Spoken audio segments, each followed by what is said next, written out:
Assalamualaikum warahmatullahi wabarakatuh. Kami dari kelompok 1 dari program studi akuntansi syariah Kelas A semester 5. Tugas ini kami buat untuk pemenuhan tugas mata kuliah akuntansi lanjutan.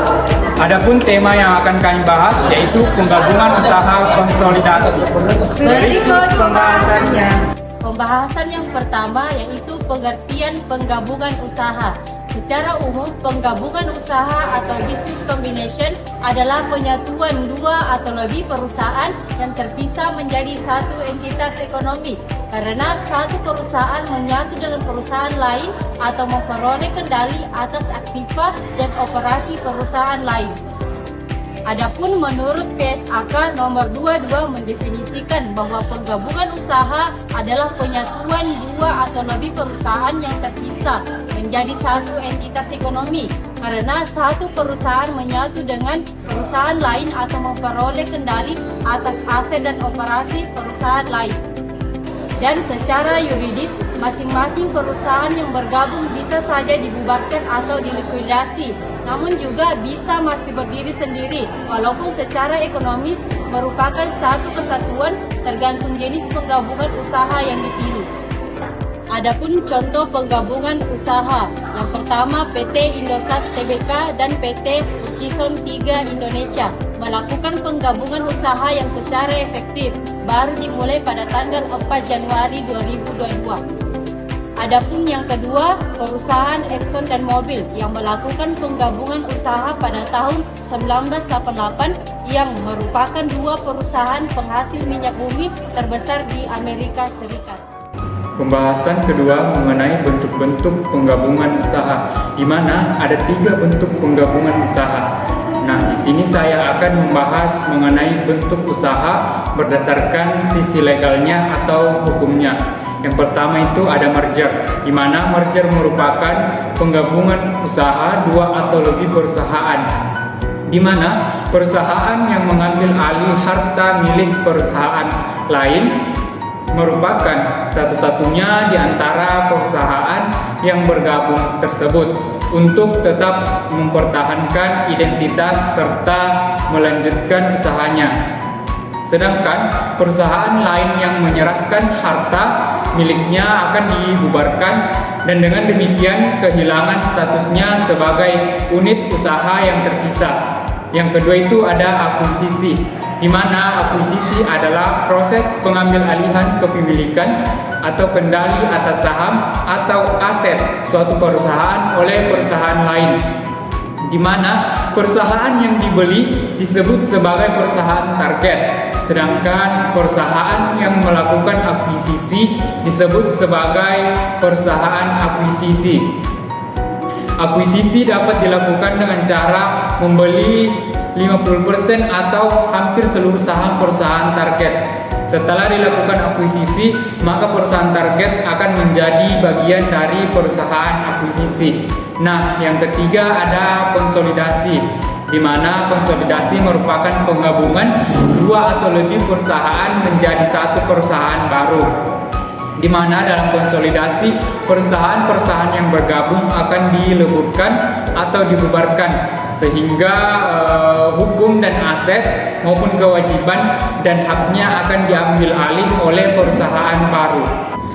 Adapun salah satu contoh kasus konsolidasi yang kami ambil yaitu pada PT Bank Mandiri Tbk, di mana pada PT Bank Mandiri Tbk atau yang dikenal dengan Bank Mandiri didirikan pada tanggal 2 Oktober 1998 berdasarkan Peraturan Pemerintah Nomor 75 Tahun 1998 tanggal 1 Oktober 1998, di mana PT Bank Mandiri Tbk merupakan hasil konsolidasi dari 4 bank pemerintah, yaitu Bank Bumidaya atau BBD, Bank Dagang Negara atau BDN, Bank Ekspor Impor Indonesia atau Bank Eksim, dan Bank Pembangunan Indonesia atau Bapindo, di mana konsolidasi ini dilakukan dengan menggunakan metode pooling of interest, di mana semua aset dan kewajiban dari bank yang bergabung dicatat berdasarkan nilai bukunya tanpa pengakuan goodwill. Dan keempat, bank yang melakukan konsolidasi tadi maka statusnya dibubarkan atau dileburkan. Nah, pembahasan yang ketiga adalah mengenai pembagian hak kepemilikan pada perusahaan yang melakukan konsolidasi. Nah, seringkali perusahaan yang melakukan konsolidasi, persoalan utamanya adalah mengenai pembagian hak kepemilikan atas perusahaan baru. Pembagian hak kepemilikan pada perusahaan yang melakukan konsolidasi itu didasarkan pada seberapa besar kontribusi yang diberikan ke perusahaan baru. Jadi semakin tinggi kontribusi yang diberikan ke perusahaan baru, maka semakin tinggi pula hak kepemilikan yang akan dimiliki terhadap perusahaan baru. Ada 3 dasar penentuan kontribusi. Yang pertama itu berdasarkan kontribusi relatif aset bersih. Artinya kontribusi dihitung berdasarkan aset bersih yang dimiliki perusahaan lama. Seberapa besar aset bersih yang disetorkan ke perusahaan baru. Aset bersih ini dihitung dengan total aset yang dimiliki dikurang dengan total kewajiban yang dimiliki. Yang kedua, berdasarkan kontribusi relatif nilai laba potensial. Jadi hal ini merupakan alternatif lain. Jadi selain berdasarkan kontribusi aset bersih, nilai laba potensial merupakan pilihan lainnya. Karena bisa saja suatu perusahaan memiliki aset bersih yang kecil tetapi memiliki nilai laba potensial yang tinggi. Mengapa? Karena perusahaan tersebut memiliki efisiensi yang tinggi dan produk yang dihasilkan itu atau yang ditawarkan kepada publik diterima oleh banyak masyarakat. Laba potensial dihitung berdasarkan rata-rata laba atau rugi suatu perusahaan dalam 5 tahun terakhir. Yang ketiga adalah berdasarkan kombinasi kontribusi relatif aset bersih dan nilai laba potensial. Jadi alternatif ini merupakan alternatif yang adil. Mengapa? Karena tidak hanya memperhitungkan aset bersih, tetapi juga memperhitungkan laba potensial suatu perusahaan. Adapun contoh kasus pembagian hak kepemilikan pada perusahaan yang melakukan konsolidasi. Soalnya adalah pada awal Januari 2016, PT Alfian, PT Alvina, dan PT Alvinta sepakat untuk melakukan penggabungan usaha dengan cara melebur menjadi satu perusahaan dengan nama PT Divani. Laporan posisi keuangan secara ringkas masing-masing perusahaan per 31 Desember 2015 setelah dilakukan penilaian sesuai dengan harga wajar saat sebelum bergabung dan laba atau rugi yang diperoleh perusahaan selama 5 tahun terakhir sebagai berikut. Yang pertama, laporan posisi keuangan PT Alfian, di mana total aset yang dimiliki adalah 450 juta dan total kewajiban yang dimiliki 150 juta, sehingga aset bersih yang dimiliki PT Alfian adalah 300 juta. Yang kedua, PT Alvina, di mana total aset yang dimiliki 625 juta dan total kewajiban yang dimiliki 175 juta, sehingga aset bersih yang dimiliki PT Alvina adalah 450 juta. Yang ketiga, PT Alvinta, di mana total aset yang dimiliki 950 juta dan total kewajiban yang dimiliki 200 juta, sehingga aset bersih yang dimiliki PT Alvinta adalah 750 juta. Selanjutnya kita akan melihat laporan laba rugi masing-masing perusahaan selama 5 tahun terakhir, dan rata-rata laba rugi masing-masing perusahaan adalah 45 juta untuk PT Alfian, begitu pula PT Alvina 45 juta dan PT Alvinta 60 juta. Nah, atas konsolidasi ini PT Divani menerbitkan saham biasa sebanyak 180.000 lembar dengan harga nominal 10.000 per lembar. Berdasarkan informasi di atas, tentukan pembagian kepemilikan atas PT Divani bagi para pemegang saham PT Alfian, PT Alvina, dan PT Alvinta jika 1. Pembagian kepemilikan didasarkan pada kontribusi relatif aset bersih. 2. Pembagian kepemilikan didasarkan pada kontribusi relatif nilai laba potensial. Dan ketiga, pembagian kepemilikan didasarkan pada kombinasi kontribusi relatif aset bersih dan nilai laba potensial dengan tingkat laba normal investasi adalah 6% dan kelebihan laba di atas laba normal dikapitalisasikan dengan tingkat kapitalisasi 20% untuk menentukan besarnya goodwill. Nah, adapun penyelesaiannya kita dapat lihat pada kolom berikut ini, di mana untuk kontribusi aset bersih masing-masing perusahaan itu PT Alfian 300 juta, PT Alvina 450 juta, dan PT Alvinta 750 juta. Angka ini didapat dari laporan posisi keuangan dengan mengurangkan total aset dikurang dengan total kewajiban hingga mendapatkan aset bersih. Maka jumlah keseluruhan aset bersih ketiga perusahaan adalah 1.500.000.000 juta. Nah, bagaimana pembagian hak kepemilikannya berdasarkan aset bersih? Maka di sini aset bersih masing-masing perusahaan dibagi dengan total aset bersih ketiga perusahaan dikali dengan 100%. Maka PT Alfian 20% dapat dari 300 juta dibagi 1.500.000 juta dikali 100%.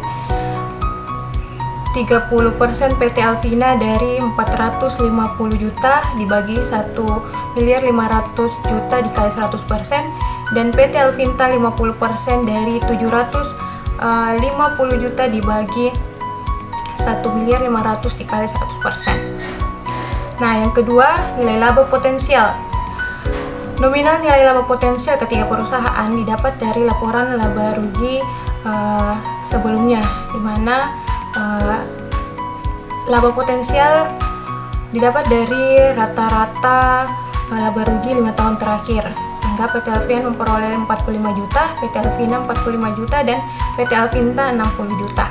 Nah, bagaimana pembagian hak kepemilikannya berdasarkan potensial laba potensial relatif, yaitu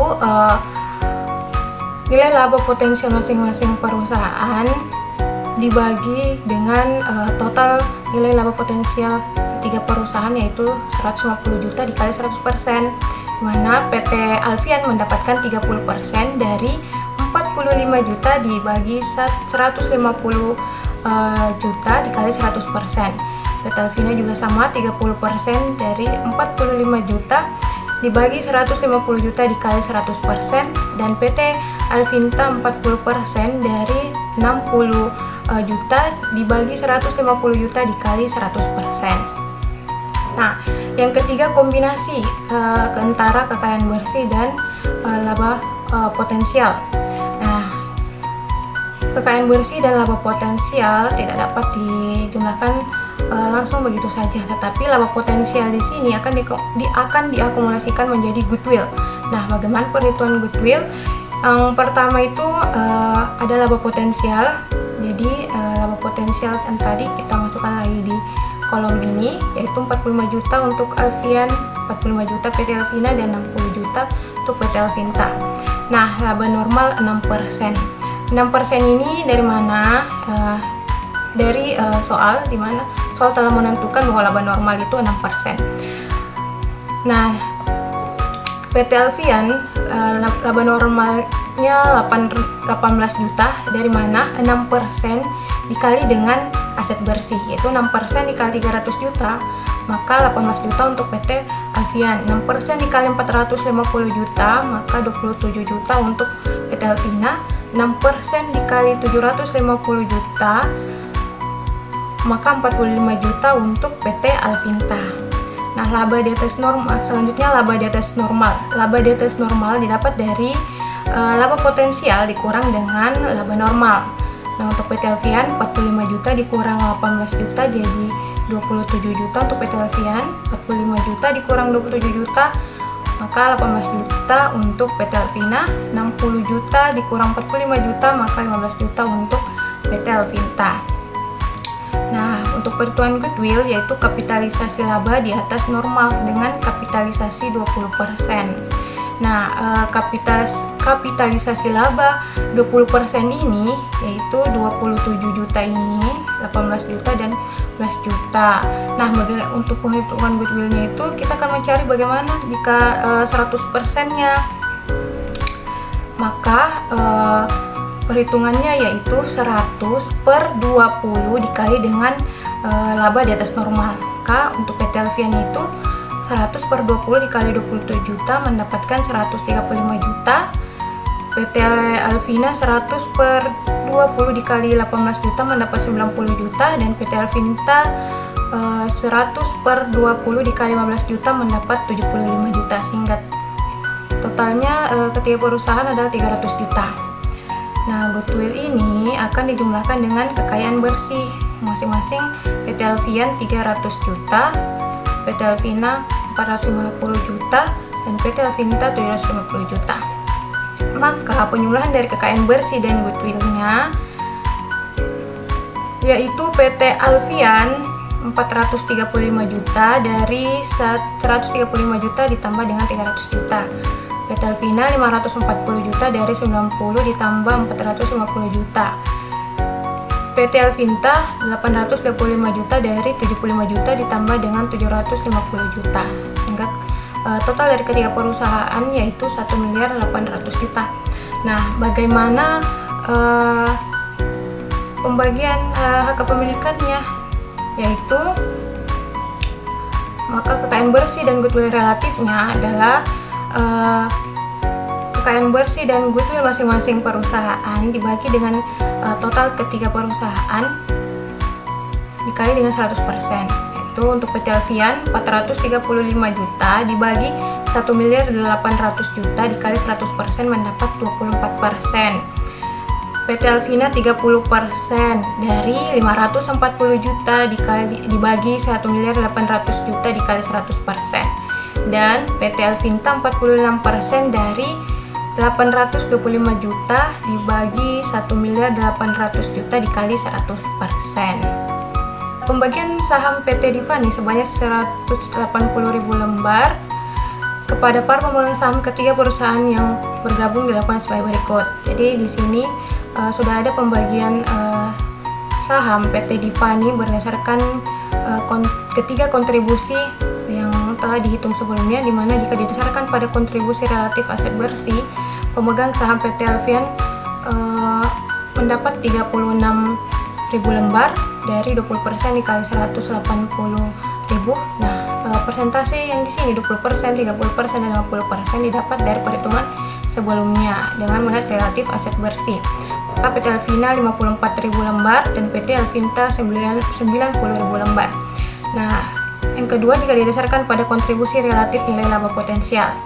Nah, di sini 30% dan 30%, 40% dapat dari perhitungan sebelumnya mengenai relatif nilai laba potensial. Maka 54.000 lembar untuk PT Alfian, 54.000 lembar PT Alvina, dan 72.000 lembar untuk PT Alvinta. Yang ketiga jika didasarkan pada kombinasi kontribusi relatif aset bersih dan nilai laba potensial. Nah, sama seperti sebelumnya bahwa persentase yang di sini yang dikali dengan total saham yang beredar yaitu 180.000 lembar dapat dari perhitungan sebelumnya bagian relatif aset bersih dan nilai laba potensial. Maka saham yang diperoleh PT Alfian yaitu 43.500 lembar, PT Alvina 54.000 lembar, dan PT Alvinta 82.500 lembar. Nah, jika kita melihat ketiga kontribusi, maka kita melihat pemegang saham yang terbanyak atau perusahaan yang memiliki hak kepemilikan paling banyak adalah PT Alvinta, kemudian PT Alvina, dan terakhir PT Alfian.